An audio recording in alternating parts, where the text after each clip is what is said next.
If you have been following along on my 11-month Etsy journey, you will know that there were a handful of times where I just felt really frustrated with my Etsy and really iffy about whether or not I want to continue. And I think the main thing was I just felt like my Etsy shop failed and I let everyone on YouTube down, and it's just so embarrassing. And so I had this idea to make this video for those of you who might be struggling as well, or those of you who might feel demotivated because you're not getting the results that you want. So first, when you are feeling really down about your business, don't avoid it. Just be with it, feel it. It's okay. And this is just a part of the journey of being a business owner. There's gonna be highs, there's gonna be lows, there's gonna be middle. I'm not sure if any of you are into the Enneagram, but I am obsessed with the Enneagram. I'm an Enneagram 7, the enthusiast or adventurer.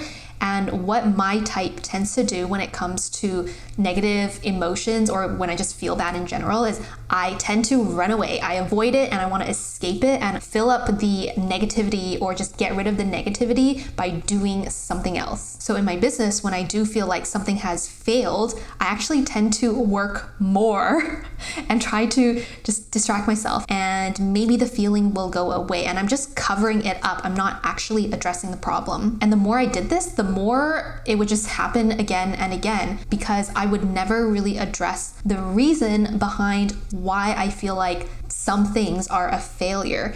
And usually if I have some kind of a business problem, it's usually like a personal problem that I have. So if I feel like my business is a failure, I usually feel like I am the failure. And I have to coach myself through this. And there are a lot of methods I use, like I journal. Running is really therapeutic for me, and it helps me to reflect on things and process things. And sometimes this means that you need to take some time off to reflect on things, to think about what's the core of it. Like, am I feeling like a failure because I had expectations that it was gonna go this way, but then it actually went this way, and so that's why I'm disappointed in myself, that's why I feel like a failure? Or like, what is the core issue? So a huge reason of why I feel like my Etsy shop is a failure is because my 3rd month was so good, and then every single month after that it just wasn't as good. Me feeling like a failure is a problem I've had for a huge part of my life, and it stems from the thought that I'm just not good enough. When you get to the core of an issue instead of running away, that's when you can really address it, and you can heal it if it needs to be healed, and you can do something about it. And when it comes to taking time off to think about things and reflect on things, yes, you can just take like a weekend or an afternoon off to, reflect on things, but you actually might also want to take some real time off the business. So at the beginning of September, my Etsy shop was doing horrible, and I was feeling so not motivated. I was like, there's no point in me working on this Etsy shop. It's like only getting 2 sales in 14 days. Like, why am I even doing this? And so I actually decided to not work on it, and it was actually good timing. It worked out because I was super busy with traveling and wrapping up my visit in Beijing. So I actually just did not work on my Etsy shop for a good 2 weeks. And then, I saw some more sales come in those 2 weeks that I was not working on it. And this really gave me some time to think about, do I want to continue with my Etsy shop? Do I not? I was actually thinking about maybe taking 1 or 2 months off Etsy so I could focus on other things on my business. But actually, after taking 2 weeks off, I realized that I have been just feeling like I'm on this hamster wheel working on my Etsy shop. But the thing is, I do believe that my Etsy shop can make a lot of money. Like, I feel like my products are good and my marketing is getting better because I'm redoing all the listing photos. And I really believe that my products are unique. They are different from everything else out there, but I need to have the right mindset around it. I can't just be working on it and feeling jaded all the time. So for now, what I'm gonna do is I will keep working on the shop until at least the new year. And then in the new year, I'm gonna reevaluate. Next tip I have for you is to write a new definition of success. And I feel like I've talked a lot about this on my channel. I've showed you my definition of success so many times, but I have new viewers every day. And I pinned it right there. It says, success is learning and growing every single day. That is a definition that I wrote 2 years ago because like I had the same problem. Like I felt like a failure. So the business coach that I was working with at the time told me to write a new definition of success that is not based on results, but it's based on the day-to-day, what I can do every single day that can make me feel successful. And for me, if I'm learning things every day, if I'm growing every single day, then I am a successful person. Next thing I want to bring up is, should you pivot in the thing that you're doing or not? In my 5 years of business, I've actually pivoted a lot. So I went from having a calligraphy business, and I started coaching calligraphers and coaching creatives. Then I started this YouTube channel, and then I did a bunch of random side gigs because I wasn't making money with YouTube. So I did some TikTok video freelancing. I did some pet sitting.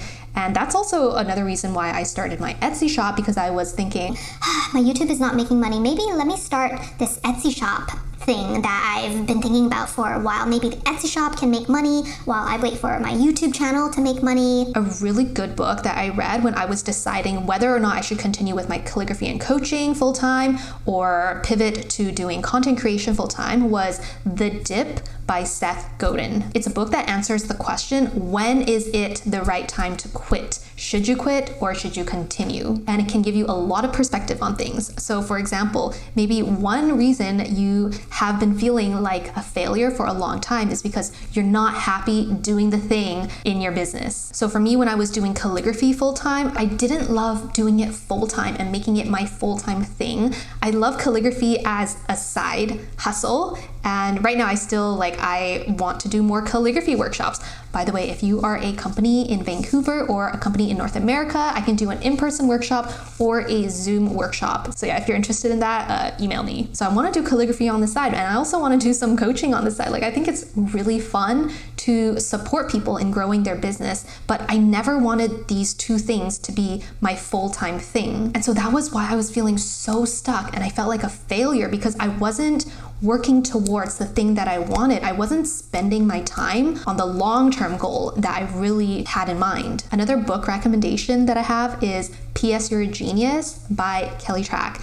This is the book that pretty much confirmed that I wanted to do YouTube and content creation full-time, and it gave me the push to do that because with this book, it really makes you think about what are your strengths. And for me, I came up with 4 gifts that I have. So those 4 gifts are creating, learning, writing, and self-motivation. And so when it comes to thinking about what you want to do in your career, you take your gifts, and when you are using all of your gifts, so it could be like 3 to 5 different gifts, that is when you are in your genius. And so for me, content creation, it's like I'm always learning new things, and then I guess video is not really writing, but I mean, I'm still writing stuff. Like I'm writing video scripts, I'm writing content, I'm writing emails, right? So it is writing, and then self-motivation. Obviously I need that.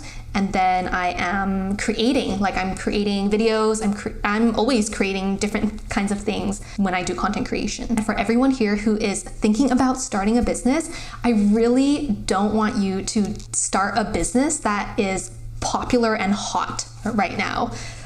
You guys know what those businesses are. They're everywhere on YouTube.